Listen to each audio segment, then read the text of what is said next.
Welcome back to the 1662 Fellowship of North America. I'm Isaac Rayberg, the rector of All Saints Anglican Church in San Antonio, Texas, and the Archdeacon for Liturgy in the Anglican Diocese of All Nations. Today we have part two of our interview with the Most Reverend Peter Robinson. Last time we stopped off on discussing how the church fathers influence our reformers, and from there we go to talk about some of those 17th century trends, both among the high churchmen and the low churchmen, how that differs from what develops later on in the Oxford movement, and how some of that applies today. Enjoy, and we resume our interview with Bishop Peter Robinson. So yeah, talk about that connection a bit between the articles and the fathers, how all that works. That's something I found particularly helpful.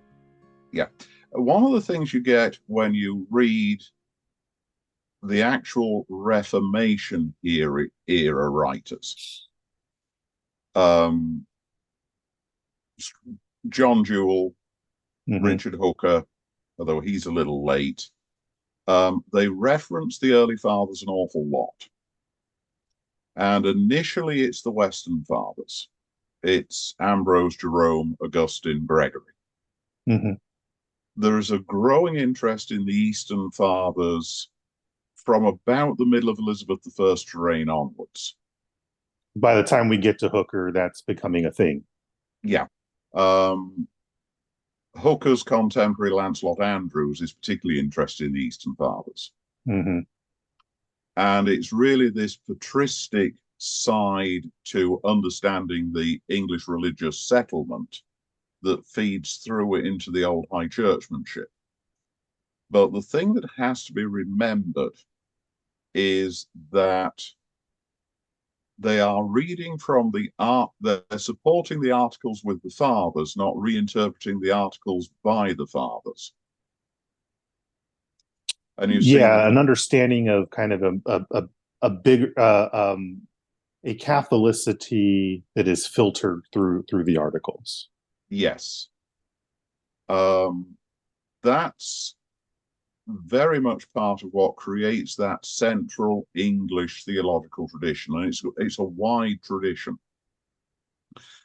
Ultimately, most of what you see in the late 17th and 18th centuries comes out of that rediscovery of the early fathers within the Anglican context that goes on around 1600, 1620.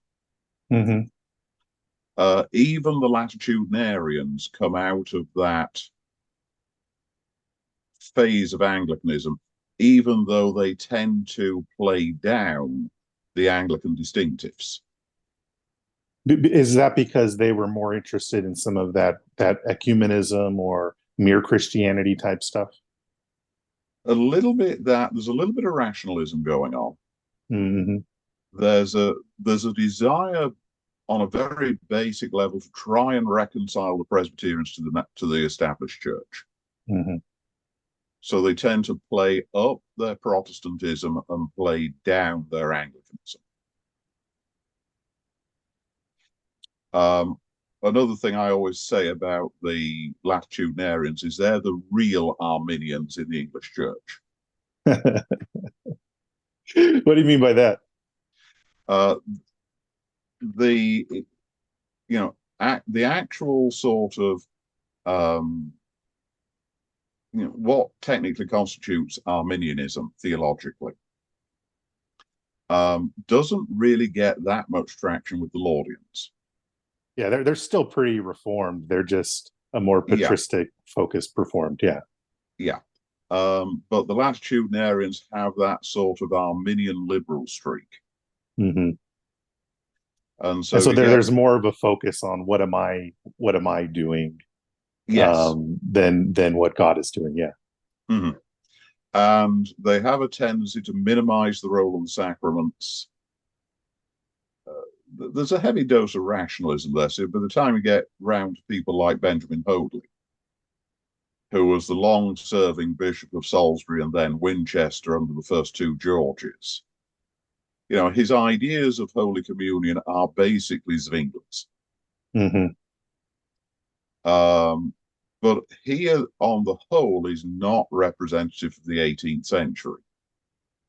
18th century English theology is perhaps best represented by Daniel Waterland, who was writing against not so much Hoadley, but Samuel Clarke the Arian and various other skeptics in the 1710s, 20s, and 30s. And when you look at the high church tradition, it has a very strong debt to Daniel Waterland, particularly his writings on baptismal regeneration, the Lord's Supper, and the doctrine of the Holy Trinity.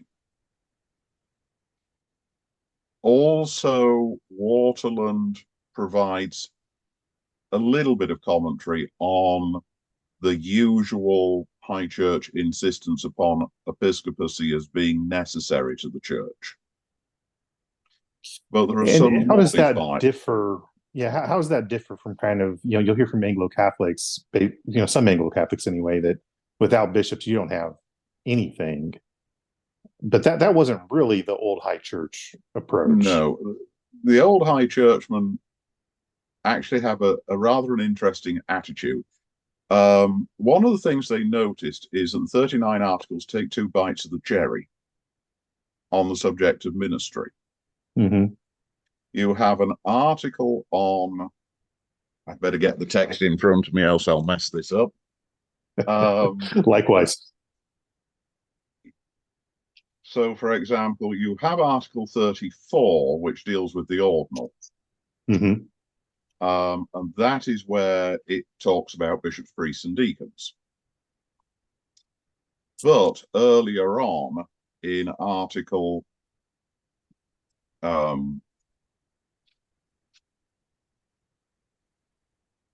23. Thought it was 23. It talks about it is not lawful for any man to take upon him the office of public preaching or administering the sacraments in the congregation before he be lawfully called and sent to execute the same. Now, if you take a look at that, it's an expansion of the equivalent article in the Augsburg Confession. Mm-hmm. So what you have is, first of all, in Article 23, a demand for a properly called and ordained ministry. You don't just hang out a shingle and call yourself a pastor. Right. And then house rules for Anglicanism in Article 34, that ministry is bishops, priests, and deacons. And that kind of is reminiscent, and I'm right of Hooker's take, basically, that the French, without their bishops, that's between them and God, but basically Presbyterianism here on our soil is just rebellion. Yeah, and that's pretty much the old high church attitude all the way through. Mm-hmm. So, for example, they will talk Turkey with German Reformed and German Lutherans with the idea of eventually reintroducing episcopacy into their system. And we see some examples of that, with the Jerusalem Union and things like that. Yeah, you see, it goes all the way back to Jablonski at the beginning of the 1700s. Mm-hmm.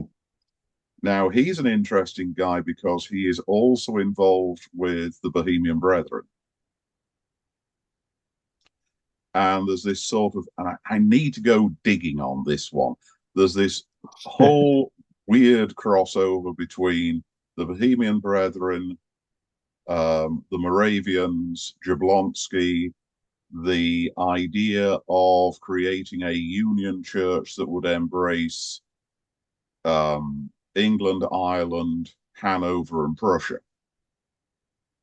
Oh, I bet you the Lutherans were driven crazy by that. Well, or modern Lutherans anyway, when they look back on it. Yeah, actually, what you're looking at is post-19th century Lutheranism, and you see the big divisive thing there is Friedrich Wilhelm III's Prussian Union of 1817, because it's done in classic Prussian bureaucratic style. This is how the church will be administered. We don't care what confession you are, you need to use the correct agenda. Right, right. And of course, that produced quite a strong reaction in Prussian Saxony and also in Silesia, which were the most strongly Lutheran Orthodox parts of Frederick Wilhelm's kingdom. And the Missouri Synod will never let you forget it. No, they won't. There's a thing that they always say, well, all unions end up making us reformed. It's That's what they actually always say. it's quite funny the way that the transaction takes place, because on the one hand, when you do have an organic union like Hesse, what tends to happen is the theology, when it comes to predestination and election, drifts towards Lutheranism. Mm-hmm. And the theology of the Lord's Supper tends to drift towards high reform.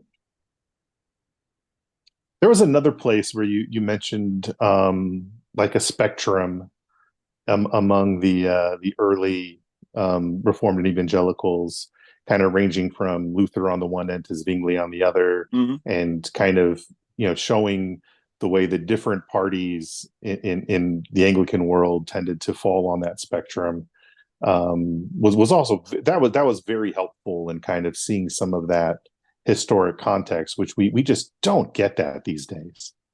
Yeah, the other thing that's quite a noticeable tendency is people try and project 17th century theological positions back into the 16th. Right, right.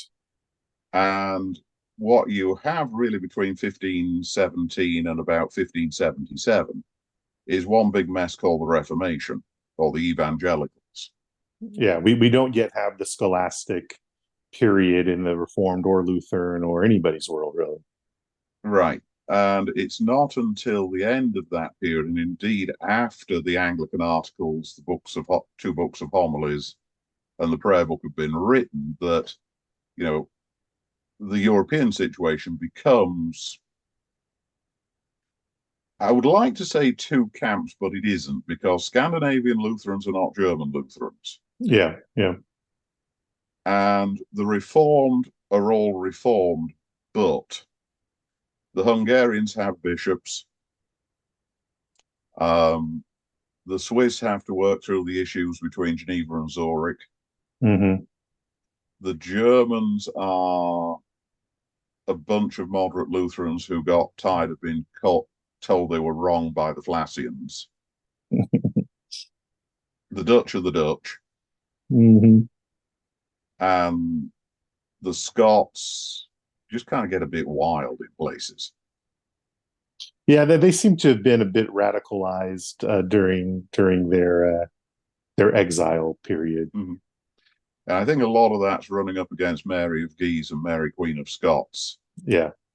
Because their Reformation is relatively late. I mean, the only one that's really later is the Dutch. Yeah. And you have this spectrum there, and Anglicanism in its origins is reformed, but you have to be aware of the background. You have this progression from Catholic humanism. There's an interest in the Melanchthonian side of Lutheranism. Then they sort of fasten on to the German-speaking Reformed. Mm-hmm. So Bullinger is important, Butzer is important, and people who are associated with Zurich and Strasbourg, like Vermigli, are important in the English context, but maybe not so much elsewhere. Yeah, we don't really see, for example, Calvin's influence until much later, because we're kind of before that. Yeah. And then Dr. Anthony Milton at Sheffield University has been doing some work on the way in which, for example, the Heidelberg Catechism and also Bastingius's commentary upon that document and also Asinus's commentary were widely circulated at the end of the 1500s, the beginning of the 1600s. So there's actually a far broader range of Reformed influences on the English church than some of the more conventional historiography would have you believe. Yeah, Bullinger's Decades was kind of a standard text for a long time in England at that time. Is that correct? Oh yeah, I mean, it used to go around. The clergy used to get that thrust into their hands like the Anglo-Catholics thrust Francis Hall into everybody's hands. You know, right. I mean, it was the fallback. Yeah, yeah. And Bullinger's approach is a lot more pastoral than anything else. Because that seems to reflect some of that kind of English cultural approach. You know, we're going to be very pragmatic. We're looking at, you know, the regular village priest and his, you know, barely literate people, rather than getting involved in all the controversies. Barely literate. Right. And you see, that's one of the things you have to take account of in the English Reformation. It's why so much of it is the printed page. Yeah. Because a lot of your clergy are holdovers. Mm-hmm. Hence the 2 books of homilies. Hence the 2 books of homilies, hence the emphasis on the prayer book, hence the emphasis on, you know, knuckling down and studying texts like Bullinger's Decades, because, you know, the local priest's theology might have been what he picked up in the cathedral grammar school in the 1530s, which would have been a mishmash of late medieval Catholicism and the royal supremacy.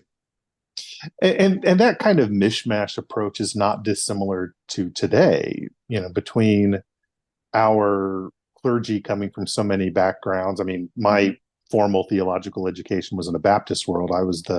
I finished my degree as the token Anglican, which my theology professor got a big kick out of, making me defend infant baptism against everybody else. But I mean, that's not atypical nowadays. The mishmash of different backgrounds, plus the just general mishmash that is Anglican education these days. I think out of 20 odd clergy in my diocese, only 3 of us were baptized in some part of the Anglican tradition. That makes sense. I've got one guy who was CUSA, one guy who was Anglican Church of Canada, and I'm C of E. Yeah. Yeah, and ours and our 70 some, it's probably that ratio is about the same. And we do have a lot of Nigerians that were baptized in the Church of Nigeria. So discounting the Nigerians which leaves about, you know, 30 some clerics, it's probably a similar ratio where, yeah, maybe half a dozen were baptized in the Anglican world. And you see, that creates a very real problem, because when you come up against, if you're from outside the tradition, you don't come into it and say until your early 20s. You then run up against the mishmash of competing Anglicanisms. And what you tend to get these days is everybody advocates for their point of view, be it evangelical, charismatic, or Anglo-Catholic. But nobody has a real sense of what the center is. We'll go ahead and stop this episode right there, and we'll pick up next time with a discussion of that center of gravity. That is, of course, what we are all about here at the 1662 Fellowship, using the formularies as our center of gravity. And one of Bishop Robinson's Facebook posts about the center of gravity is really one of the main things I wanted to talk about with him. So we will get into that next time. God bless.